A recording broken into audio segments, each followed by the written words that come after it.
Oh my goodness. Welcome, friends. I'm really excited about today's episode. As you know, I've kind of been obsessed with omega 3s and omega 6s lately, and I have curated a professional for us to really discuss all of it. So, on this episode, we've got Stuart Tomc. He's the former global educator and brand ambassador for Nordic Naturals.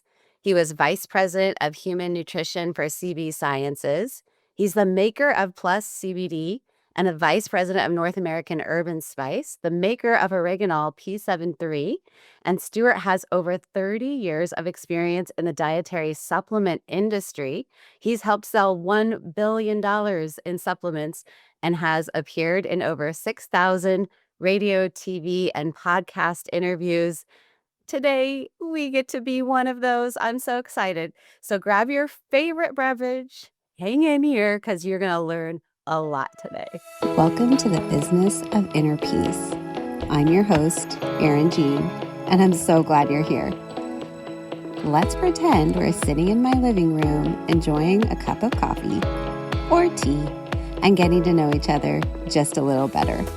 That's what I love. I love getting to hear your story. I love feeling connected by the spirit of understanding that our stories bring. Today, I'm sharing some of my story, but I hope someday soon you'll be telling me yours. Listen, I know that you're feeling overwhelmed with life and nothing is exactly how you'd like it to be. Your marriage is not what you hoped for.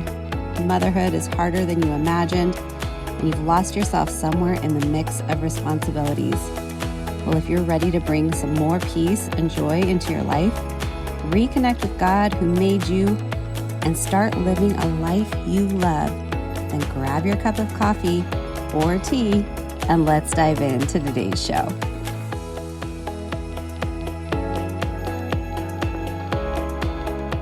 Yay, Stuart. Good morning. Welcome. I'm so happy to have you on the show. Thank you, Erin. It's such an honor to be with you today. Yay. I feel honored as well.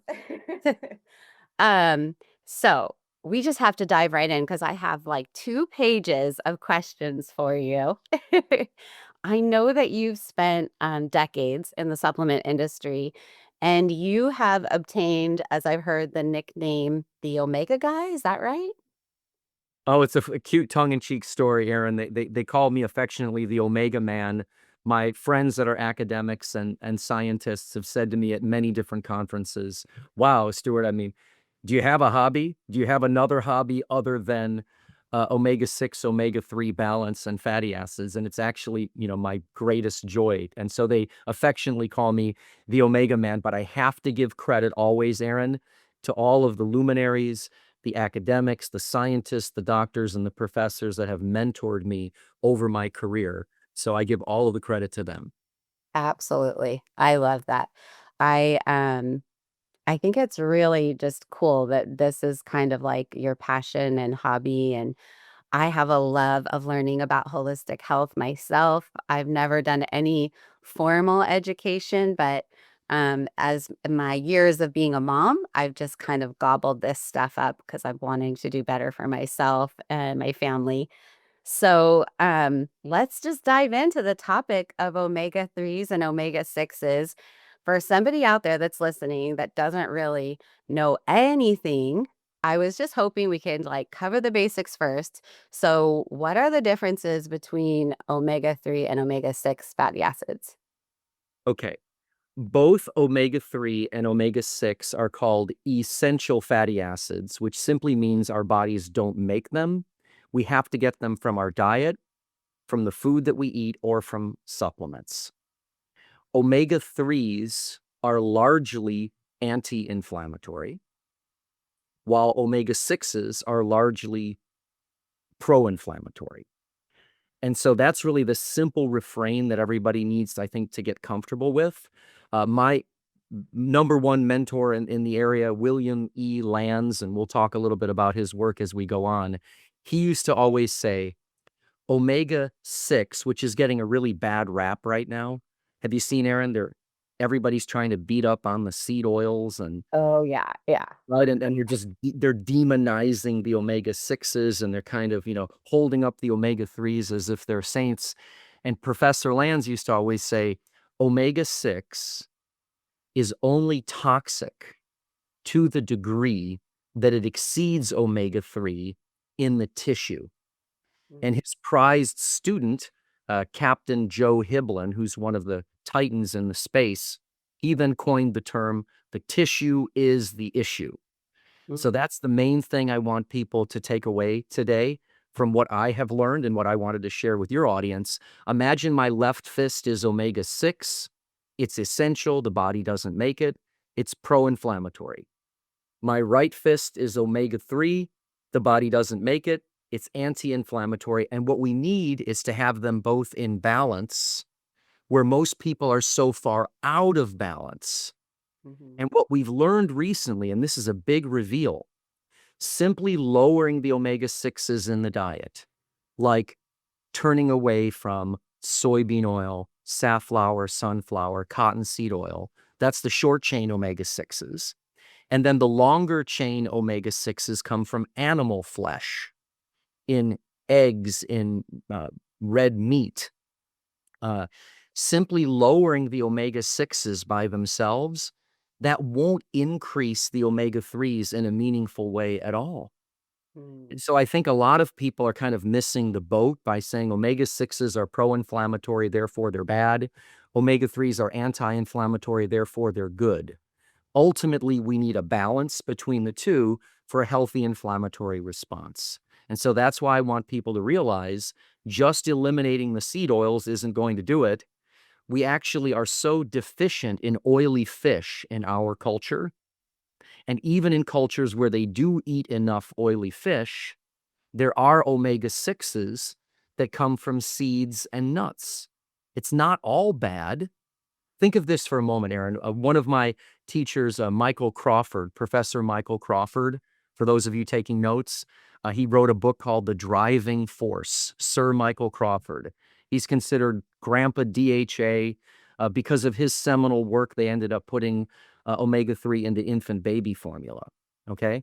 He always said, and this was beautiful, imagine that seeds are where the universe put the omega-6s, and the green leafy vegetables and the algae, that's where the omega-3s are.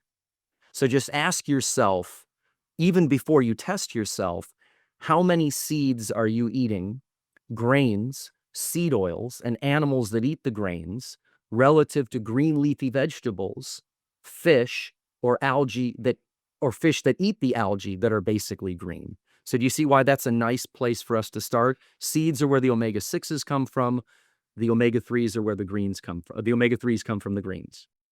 yeah. So it sounds like this is kind of the yin and yang of the fatty acids, like, they're really important to be imbalanced, if I'm hearing you correct. And ideally, in an idyllic world, we could just eat a balanced diet of that, right? Ideally, however, at this point, we've now tested quite a few people around the world Mm, between the laboratory that I'm very, we're currently working with right now, and then other omega-3 blood spot testing laboratories.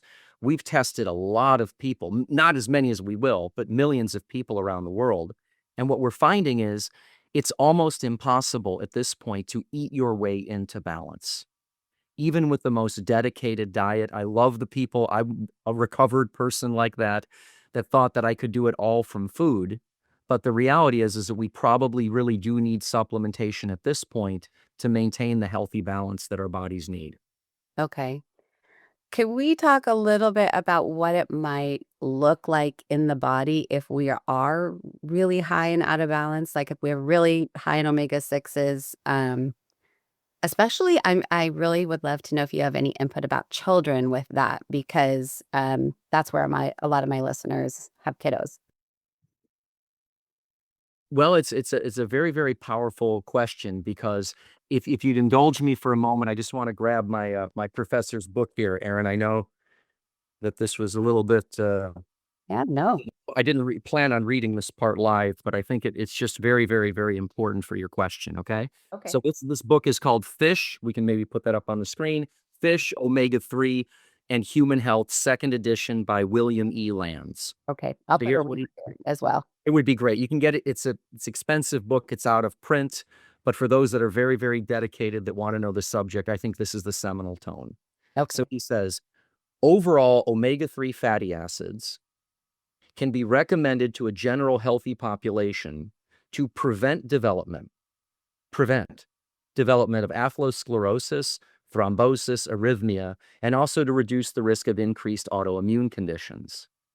The important aspect, as emphasized in Chapter 5, is to begin effective balancing of dietary essential fatty acids early enough to prevent amplified actions before cellular changes and tissue damage occur in an irreversible way. That's what our job is here, is Yeah. primary prevention. And our goal is to become the biggest preventative health company in the world, and that's where I want us to really focus. So what happens, what we're seeing when people are out of balance, that it affects you globally. It affects you on a cellular level, and we're only as healthy as our cells. You see what happens when we have too many omega-6s and not enough omega-3s, by default, we almost always have more saturated fats in our cell membranes and cholesterol crystals, and the cell membrane becomes thick and sticky and rigid. Just kind of imagine that. Saturated fats are like broomsticks. The unsaturated omega-3s are more like slinkies. And you need a balance there to have the right fluidity in the cell membrane. So in the absence of the right balance of fatty acids, it impedes brain cell to brain cell communication. That's huge. There's all kinds of evidence now that there's a link between gestational diabetes and autism. This just hit a couple of days ago, and I'll say I've never heard that. so that you can drop this in. This just hit, and attention deficit disorder and all kinds of neurological conditions are coming from gestational diabetes. And this is a study that looked at 56 million mother and children pairs. This is incredible because we've been looking for this link. Why are we seeing these increased rates of these behavior issues of attention deficit disorder and autism? And of course, we've been blaming all kinds of things. And if you think of the milieu, if you have 37 trillion cells and your cells lack the optimal fluidity, it's going to slow down brain cell to brain cell communication. Nutrients will not get into the cells as easily, and then waste products will not be able to get out of the cells easily. So what we're doing by lowering the omega-6 that's relatively pro-inflammatory, increasing the omega-3 that's anti-inflammatory, is we're restoring the structure and the function of every one of our cells. Red blood cells are born every day and they die. Let's use an analogy with children. I'm also a parent. Yeah. What happens when our red blood cells, there's my pet red blood cell, I love this. There's props. always. So imagine the cute little red blood cell being born into a hostile environment of too many pro-inflammatory omega-6s relatively to the anti-inflammatory omega-3s. Imagine that as a child coming home to a home that isn't safe. There's not enough food, it's cold, it's dirty, and the parents or the caregivers are absent or fighting. How do those children turn out? We all know the answer to that. What happens when a child is born into a loving environment where there's adequate shelter and guidance and care, whether from the immediate biological parents or from caregivers? We know how that child turns out. So I hope that that answers the question, because often what people want to do with dietary supplements, Aaron, is they want to sort of play a natural version of reductionist thinking, where they want to sort of prescribe and recommend omega-3s the way that we prescribe and recommend drugs. And they're completely different. What makes it so fascinating is there are currently 3 FDA-approved omega-3 fish oil drugs. two in America and one in Japan. Are you aware of that? No, I didn't even know the FDA had anything to do with omegas. Oh, yeah. So for many, many, many years, they had omega-3 EPA and DHA that we've heard of before, most of us. And that was to lower something called triglycerides. You've probably seen that on your blood test, right? Yeah. It's another lipid measurement of fats that are floating around. So it's HDL, LDL, and then triglycerides. So EPA and DHA omega-3 is an FDA-approved drug to lower high triglyceride levels. And then in 2018, a huge study came out called Reduce It in the New England Journal of Medicine. And they gave more omega-3 than they have normally given in trials. And they gave it for a long period of time to really increase the tissue levels. And that was a remarkable study because it showed on top of the standard of care that omega-3 was able to reduce major adverse coronary events 25% on top of statins. So Wow. I regret always a long answer for a simple question, but I hope you can see where I'm going here, right? Our Yeah. job is prevention. Well, I think that's really powerful. So I had asked a few close friends if they had questions for you, and one of the questions was actually, does the high omega threes affect cholesterol? Because coincidentally, she actually tested fantastic in her ratio, but just recently her cholesterol has shot up. I'm guessing that it has more to do with menopause than anything else, but we had to ask this question to you if there was a correlation of your cholesterol shooting up because of high omega 3s. Well, what happens is omega-3 can help lower your triglycerides. A triglyceride is three fatty acids with a glycerol backbone, looks like a letter E. And one of those is often it is an LDL Yeah, cholesterol. that's what I was So gonna what ask. happens is it's very well known and appreciated that when you lower elevated triglycerides, you might see a concomitant increase in LDL. Um, and that isn't necessarily bad, although a lot of people now are kind of, obsessed with the idea that LDL is the target. Yeah, And we're living through a paradigm change right now in lipidology and in the omega-3 conversation. And so I've learned this from one of my mentors. I'll share it with you and see what you think.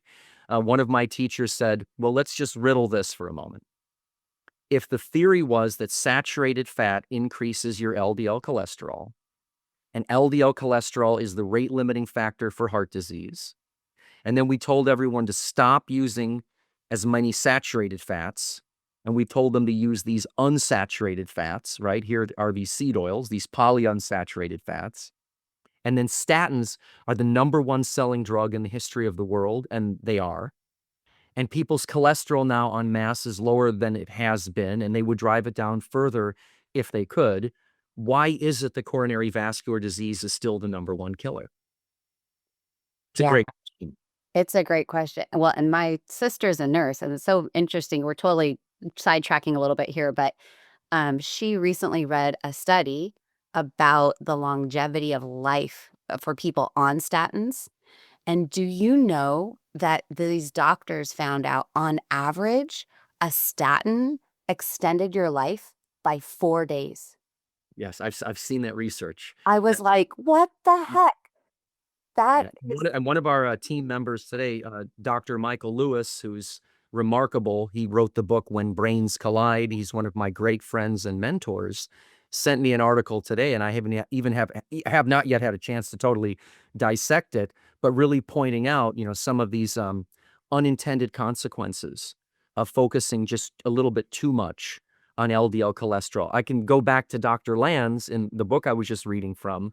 He used to say that cholesterol is simply a measurement that you're taking in more energy than you're currently burning.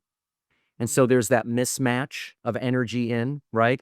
yeah, Energy out. We're all kind of sitting around. We don't move around as much as we do.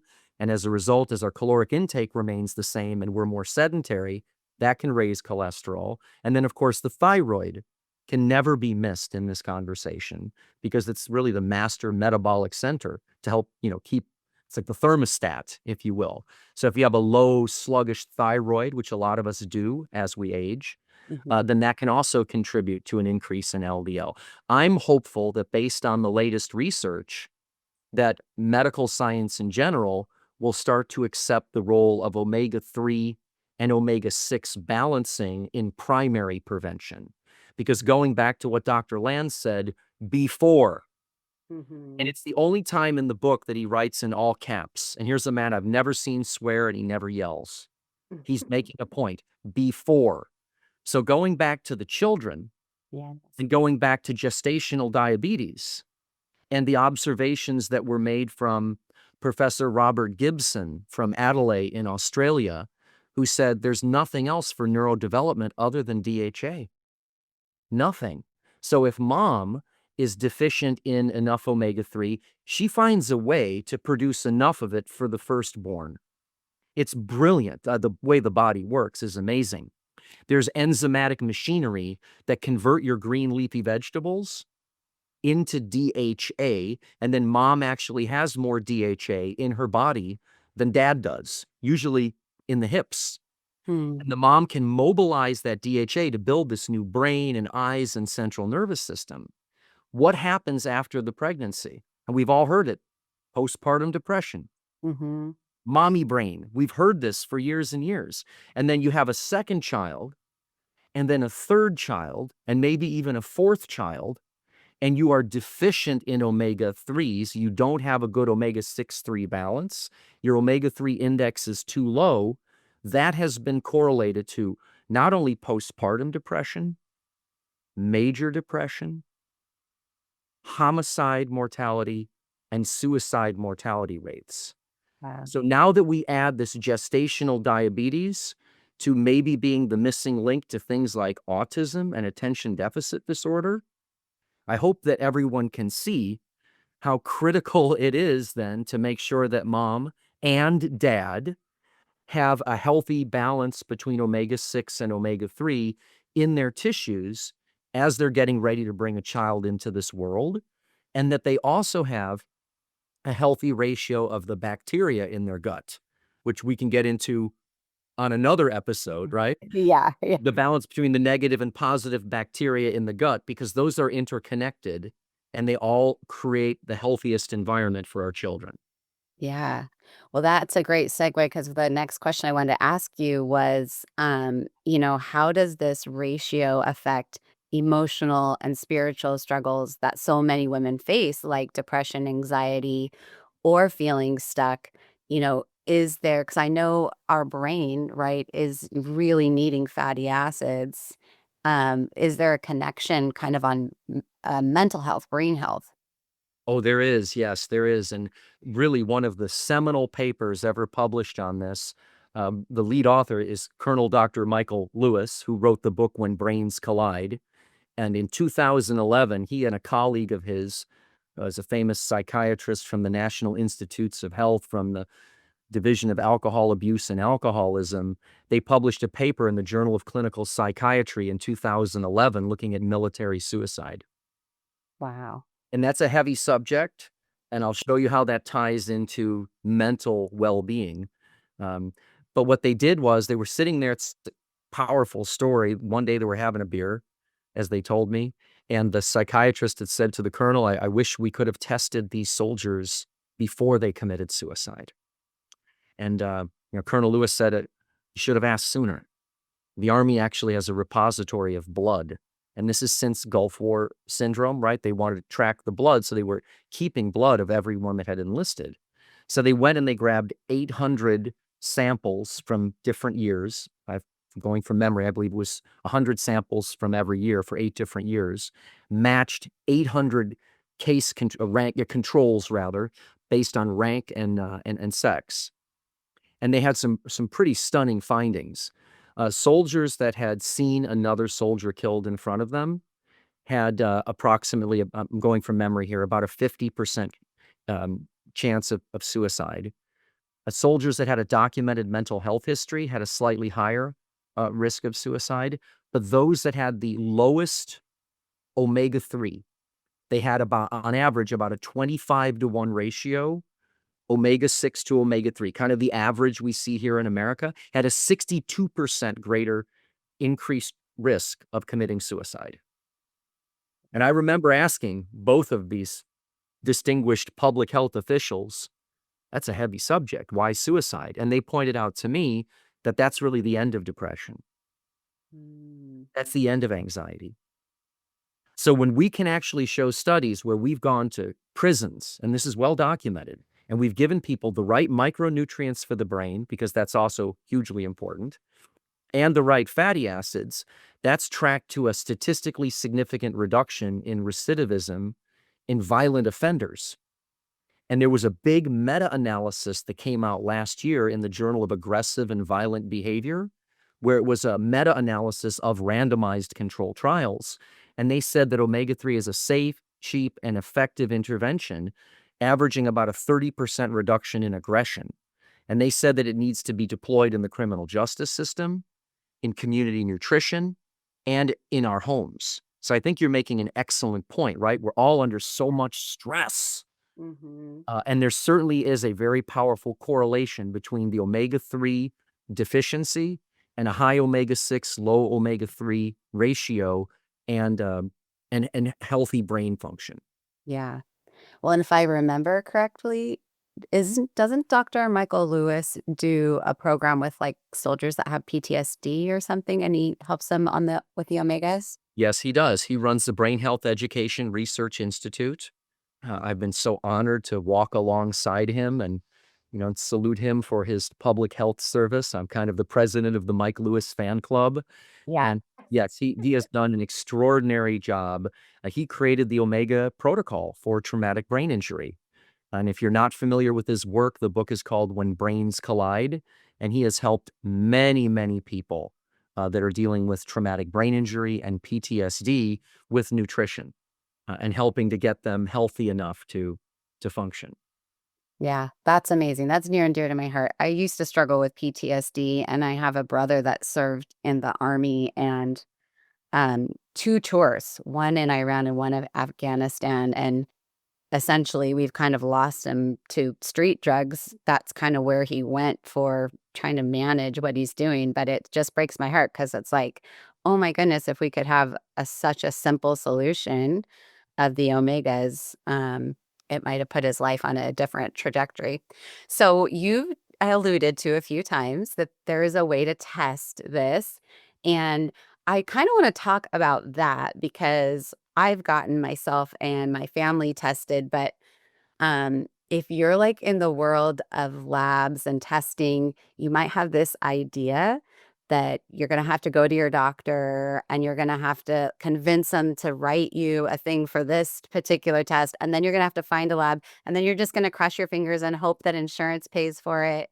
So, can you tell me, is that the future? Is that what I have to do? No, I think the future is more what one of my great mentors, her name is Dr. Amay Shani, and she came up with this. She's a naturopath. She's just a genius. And she said to me, Stuart, the future is the democratization of medicine. The democratization of medicine, right? And that's what these beautiful at-home blood spot tests are. This is how you determine the most important number for your health and longevity that you don't know, that you should know, that you will know. And you do not need a vein puncture. It's a simple blood spot test. So you prick your finger and you put 2 drops of blood onto the blotter and they send it out to the laboratory. Right before we started recording today, I was listening to Professor Paul Clayton. If you are not yet familiar with his work or anybody that's following your show, I think he's like the greatest living expert in nutrition today. And he was just calling it, he said, test-based nutrition is the equivalent of the Gutenberg press. Ooh, that's cool. And when you think about the Gutenberg press and the first time that, Martin Luther wrote the Bible in German, Yes. and then that caused a 130-year war. What's happening right now with technology and with artificial intelligence, everything being driven by biomarkers and empowering the individual to take responsibility for their own test, for their own health. I've had the people in the company that have said to me one time, the founder, he held up his phone and he said, "Hey, Stuart, in the future, you're going to have an AI-generated physician's assistant." Mm. And she's going to tell you that your omega-6-3 ratio is out of balance. You need to eat more pickled herring, eat more sardines, eat more mackerel, test, or take an oil or a supplement that mimics fish, something that's like oily fish in liquid form. And that's where most of the commercial options that are out there leave people wanting. You read my bio earlier. I was very lucky to be at the biggest omega-3 brand, in America, at least in the world, America, maybe in the world. Yeah. And so we were really, really focused on just the EPA and DHA. But that's not fish. Those are two of the fatty acids. See, there's been a huge disconnect in the medical literature between eating oily fish and fish oil. In fact, fish oil has been failing in a lot of the clinical trials. So what's important is that we test, we don't guess, and that we then correct this omega-3 imbalance and then test again to make sure that we're in the safe zone. I think that's the future, is test-based nutrition. I love what Dr. Shunny said, the democratization of medicine, and considering this the Gutenberg press is what we're dealing with in terms of test-based nutrition. Yeah. Oh man, that's really cool. It's super exciting. I definitely just think it's brilliant. I've been in the supplement world for so long myself to actually have a test to know that the supplements that you're taking are working. So can we talk about that? Because that was one of the questions that came from a friend. There's so many options out there. The supplement industry really isn't regulated. And, if I could just go to Trader Joe's, like my mom is currently doing, I was like, "Mom," and buying an omega-3 supplement, or just jump on Amazon and just type in, like, omega-3 supplement, why is that not the best idea? Can you help me with that? Absolutely. Well, one comment that you made, another mentor of mine, his name is Neil Levin. He's actually in charge of education at Now Foods. You've probably heard of that. It's a big dietary Yeah. supplement. Yeah. Been around for a long time. And he testified at Congress once about the adverse events with over-the-counter drugs versus the level of adverse events with dietary supplements. And Mhm. he said, dietary supplements are highly regulated foods. They're not poorly regulated drugs, which is kind of a little bit of a zinger. So when we say that supplements are not regulated, I think that is an overstretch because Okay. there are all kinds of requirements for good manufacturing. If you make claims that you're not allowed to make, the FTC, the Federal Trade Commission, can come in and really, you know, ruin your company. So we really have to understand that nutrition just has its place in the toolbox. What's interesting with omega-3 is it's both for primary prevention, and then as I mentioned, there's 2 FDA-approved drugs here in America based on omega-3 and 1 in Japan. Mhm. But the bigger point, just running out and getting commercial fish oil really misses the boat now that I have learned this recently from my next set of mentors. And one of my favorite teachers is Socrates, where he said, "What do I know?" So Mhm. I like not knowing. And so it Yeah. was pointed out to me that when you make fish oil, and this is the big reveal today, when you make fish oil, I'm sure you've heard the term molecular distillation, right, Aaron? Yes. Okay. I That ju It's an everyday word. now everybody talks about it, right? Is the fish oil molecularly distilled? You've heard that, right? At least it says Yeah. it on the bottle, I have, but this made me laugh the way you said it. right? As if it's a normal thing, right? But it Yeah. says right on the bottom, it's molecularly distilled. What the heck does that mean? Well, every fatty acid has its own weight because they're different chain lengths. Mhm. So DHA is longer than EPA, so it's heavier. It has a different weight. And so you can distill based on molecular weight. That way you can remove PCBs, dioxins, fire retardants. We're hearing about all these microplastics that are ubiquitous, that are everywhere, that are endocrine disruptors, that are really causing havoc on our hormonal system. You need to remove mercury, which we know there's a risk of prenatal mercury exposure, getting back to the children. Yeah. which we didn't really see with the fish. There's a lot of debate here. The women that ate fish that were pregnant, because the fish had other cofactors that were in there, like selenium and things that can help chelate out the mercury, they got the benefit of omega-3 without the risk, where the women that were afraid to eat the fish because of the mercury, that impacts your child's IQ. Mm. There's research that shows as much as a 3.5 IQ difference between the women that had adequate DHA and the ones that did not. But in any case, when you remove all of these contaminants, you also strip out the necessary chaperones and cofactors.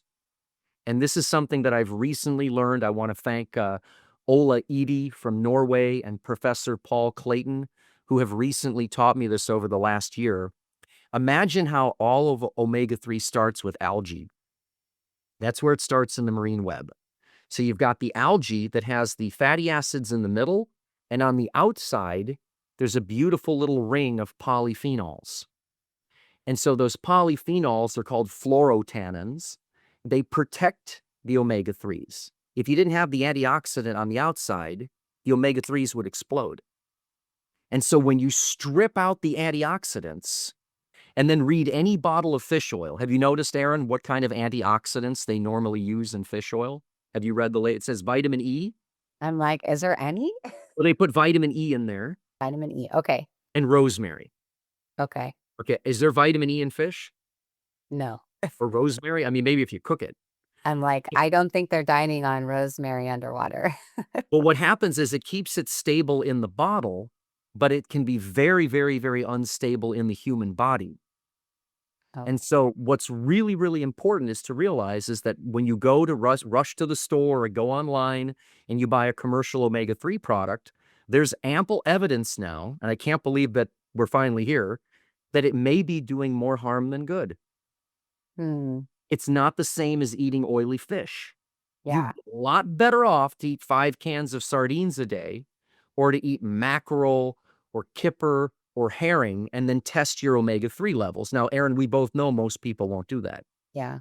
They're not going to do that. So what you need to look for, and this is very important, you need to look for products where they have the adequate amount of polyphenols, the ones that were removed during the molecular distillation process. And I think the ideal carrier is olive oil. Olive oil from pre-harvest olives contain super high levels of polyphenols that behave like analogs. They're land-based analogs to the marine web polyphenols that were inadvertently removed during molecular distillation. So when they combine the two of them together during the manufacturing process, so this is an oxygen-free environment, they pour the high polyphenolic rich olive oil in with the pure distilled omega-3.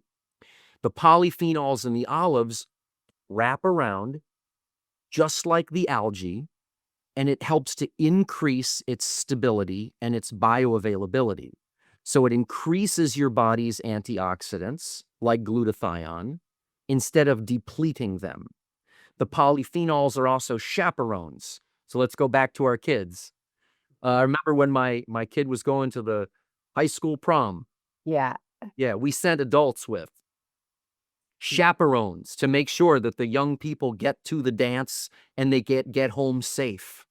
Yeah. That's what the polyphenols are, and that's why eating fish is different than taking fish oil. So I will beseech you, anyone listening to this, it's not as easy as we thought it was.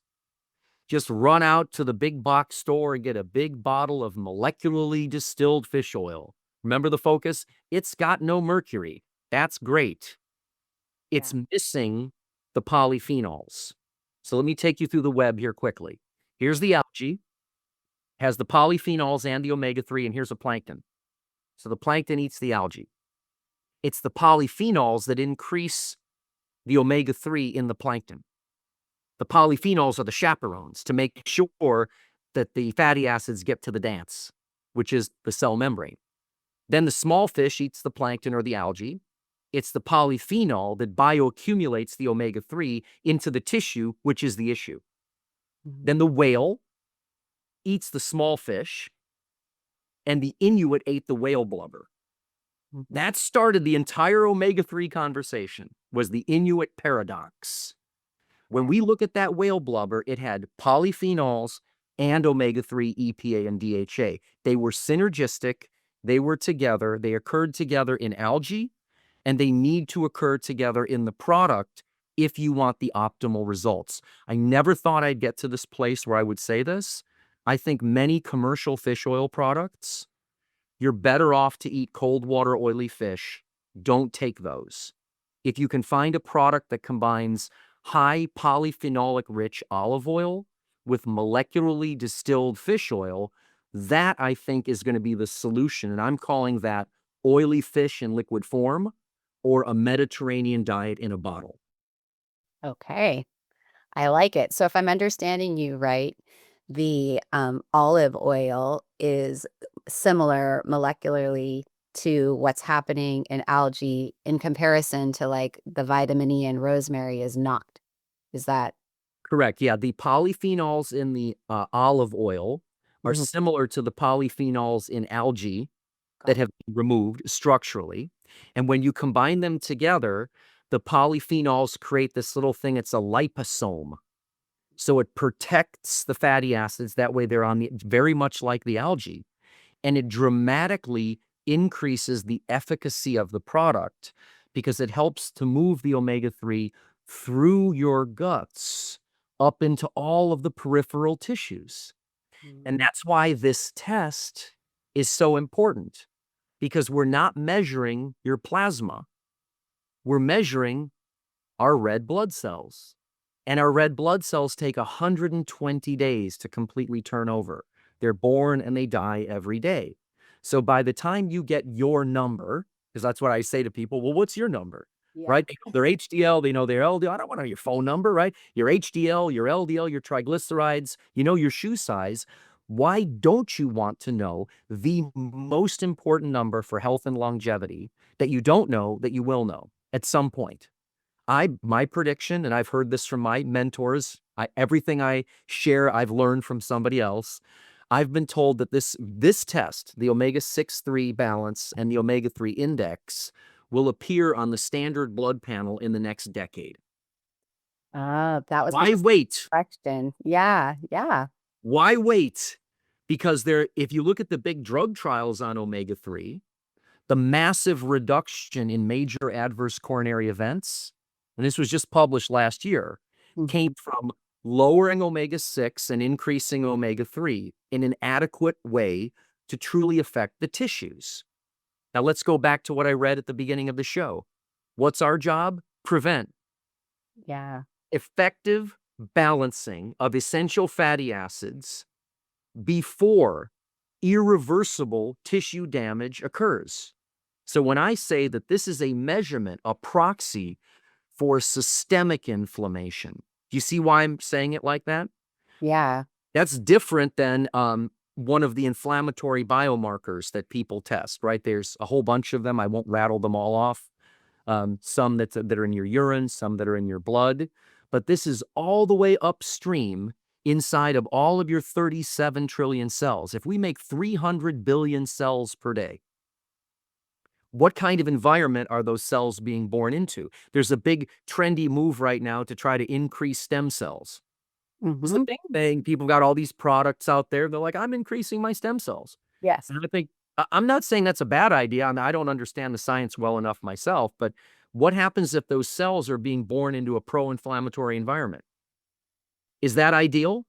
Yeah, not really. That's No. So I think um, this test and this balance and getting this straight should be a line item of it's the most modifiable risk factor that we have. Let that sit in. yeah, well, what I'm really gathering is that it's one of our most important biomarkers, and we really should know it, and, uh, essentially, you believe that the medical field is going to catch up. I'm guessing part of the reason that they are not at this point is they don't have a huge focus on nutrition in medical school, So I'm thinking that that's probably a part of the why. But It sounds like you agree with that statement, that it would be one of the most important Oh, biomarkers. no, it truly is, but the only reason I was smirking a little bit was because they're all catching on. Uh, Modern medicine is designed um, to help with symptom management. I mean, that's the way it is. And Yeah, so not from dietary supplements, and it's very, very clear, dietary supplements do not treat, cure, mitigate, ameliorate diseases or disease symptoms. yes. Dietary supplements are designed to supplement the diet and to keep healthy people healthy. And Yeah. it's never been harder to keep healthy people healthy. The World Health Organization said 6.3 billion people are deficient in omega 3s. So here's the big reason why it's not yet accepted orthodoxy, and it will be. Because this test and this omega 3 index and the omega 6-3 ratio is about 20 years old. Mm, That's about how long it takes for an idea to start to make sense. And as I said, there are 2 FDA-approved fish oil drugs in America and 1 in Japan. So yeah. we've already crossed the precipice where we've gone from grandma's cod liver oil, Yeah. because we used to give cod liver oil before we even knew what omega-3 was for colds and flus. This Yeah. was a folk medicine, and we thought it was the vitamin A and the vitamin D like David. And then back in the 1850s, they had the cod liver oil wars. They didn't know what omega-3 or EPA or DHA was yet. So they would add vitamin A and add vitamin D to their products. And then they'd say, the Scottish cod liver oil is better than the British cod liver oil. They were all arguing with it. So we've really gone from folklore to big time medicine. And I'm so excited that test-based nutrition is going to replace celebrity influence. Yeah. Yes.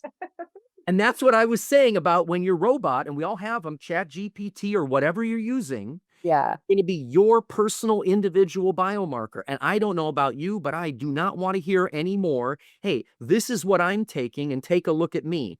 That is meaningless information. Mhm. I mean, it's been a confidence game, and I'm so glad that it's going to end. Because can you imagine how many people are going to be looking for work when they can no longer bamboozle their audience into saying, well, I've tried them all, and this is the one that works the best. Which omega-3 product is the best? The one that gets you 9 on your omega-3 index and a 3-to-1, 2-to-1, or 1-to-1. That's the balance of omega-6 to omega-3. We need both of those indices, the omega-6-3 balance and the omega-3 index. Whatever you can do to get to a low omega-6, high omega-3 ratio and an adequate omega-3 index. The index is the percentage of EPA and DHA in the red blood cell. And this is some brand new stuff. We've learned that when you're deficient, let's go back to my little pet red blood cell, when you're deficient, meaning you're below about 5% EPA and DHA, your little red blood cell can't become half of its size to go into the microcapillary. This is incredible. This is yet another mechanism of action above and beyond the anti-inflammatory mechanism of action. So that's a big deal, right? Carrying oxygen more effectively through the body, carrying nitric oxide more effectively through the whole body. We've also learned over the last 20 years that omega-3s make these very powerful compounds that resolve inflammation. Have you heard this yet, Aaron? Have you heard this? I haven't heard that. Okay, so little technical jam just for a minute for the nerds here. Okay. They're called specialized pro-resolution lipid mediators, SPMs. Okay. So let's put this together. Omega-6 turns on the immune system. You get a cut, Mhm. you need omega-6 to thicken your blood so that you don't bleed too much. Yeah. This is good. Yeah, it's good. Okay, very good. Okay, and it increases sensitivity to pain that tells you, ouch. This is good. Yeah. Omega-3s go through the same enzymes and they actually thin the blood. This is good after you have been clotting the blood. Mhm. And then they create a compound that reduces the sensitivity to pain. That's good. But then the omega-3s largely, because there's one from omega-6, but largely the omega-3s make these things called SPMs. and they orchestrate the resolution of inflammation. Mm, This is good. Now let's go back to what Dr. Land said, because we have to read it one more time, Aaron. I let's think read it's it. perfect timing. Omega-3 fatty acids can be recommended to a general healthy population to prevent development of atherosclerosis, thrombosis, and arrhythmia, and also reduce the risk of increased autoimmune conditions. The important aspect, as emphasized in Chapter 5, is to begin effective balancing of dietary essential fatty acids early enough to prevent amplified actions before cellular changes and tissue damage occur in an irreversible way. You know what irreversible means? Can't be. Irreversible. Yeah. Like, it can't be reversed. So that's why I always beg people, please, let's focus on primary prevention and keeping healthy people healthy and optimizing your cellular fluidity. Let's make sure to increase, don't you want increased brain cell to brain cell communication? Who doesn't? Yeah. We've all heard that term neuroplasticity, Mhm. right? Going back to the spiritual health and the emotional health, what Yeah. fires wires. Mhm. Okay, if you want to unlearn something to learn something new, and you don't have the right fatty acids in the brain and the right micronutrients, you might be deficient the substrate necessary for new brain cell to brain cell connections, synaptogenesis. And there's an incredible researcher. Her name is Hee-Young Kim, Dr. Kim, and she showed us this work where they deprived animals. Let's go back to our children. They deprived the animals of adequate levels of omega-3 DHA, and they showed that the brains, the neurites that make these connections, there were a Mm. fraction of them versus the animals that had adequate amount. And again, the children that their mothers had adequate amount of omega-3 in their bodies that made its way through breast milk. There were studies that they did with infant formula where they gave twice as much omega-3 DHA as you actually find in depleted breast milk and saw, again, a statistically significant increase in IQ. Add to that the latest finding that gestational diabetes may be the rate limiting factor we've been trying to figure out about autism and attention deficit disorder. What's the connection between omega-3 deficiency and gestational diabetes? Yeah, that was my next question. That's a huge connection because if you want to increase insulin sensitivity, Mhm. you need to push the saturated fats and the cholesterol crystals out of the way and return the optimal structure and function to the cell membrane. So Mhm. anybody can go to pubmed.gov. See, we all have ChatGPT now. See why this is the end of celebrity influence? We're all going to become reference machines, right? To all fact check each other. Go to pubmed.gov and look at omega-3 and gestational diabetes. Look at the research on eating fish and gestational diabetes. So I hope everybody can see just how foundational this is. I hope that we can get away from, hey, my friend has XYZ disease. How will the omega-6-3 balance help them? Mhm. The takeaway is if you can make every cell as healthy as you can make it, going back to Dr. Land's, before Before, yeah. tissue damage occurs in an irreversible way, we can maybe avoid the folly and the hubris of brilliant intellectuals that chose to try natural things instead of standard of care. I often think of Steve Jobs, one of the smartest people in the entire world, right? Mhm. Pancreatic cancer, was using homeopathy and drinking carrot juice. There's nothing wrong with that. But he said that's going to be better than standard of care. And the rumor is later he regretted that, right? And wished that he could embrace. So I think the future with nutrition and medicine is it's not going to be either or, it's going to be and. Yeah, yeah. I love that. Well, and I think, why this is so important to me is I've come to understand that our children that are being tested are showing up 2 to 3 times more inflamed or out of balance than the adults. And I think the problem is we tend to just look at our kids or even ourselves and say, well, they look fine. They're acting normal. I feel fine. Like I don't have any complaints. But you're sort of missing the boat on what you're talking about here is the before piece, because we know that inflammation, it's the root of every single disease that's out there.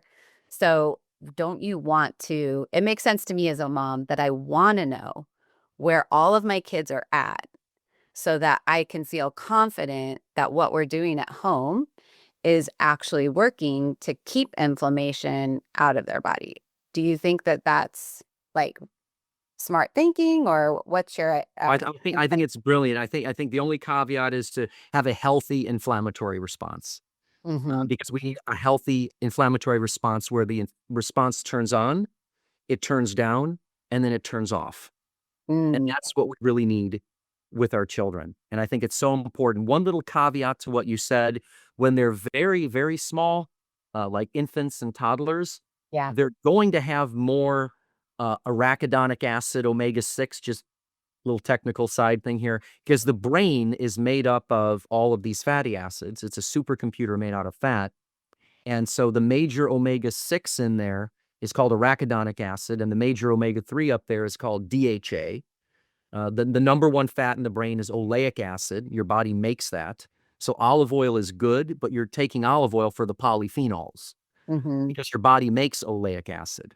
Okay. So when people are looking at, why little small children and toddlers have, higher levels of arachidonic acid, because the brain is still accreting it, right, to develop. But by the time they get, to be in school and, they're teenagers and we test those young people, yes, it's an early thing. If they can modify that risk.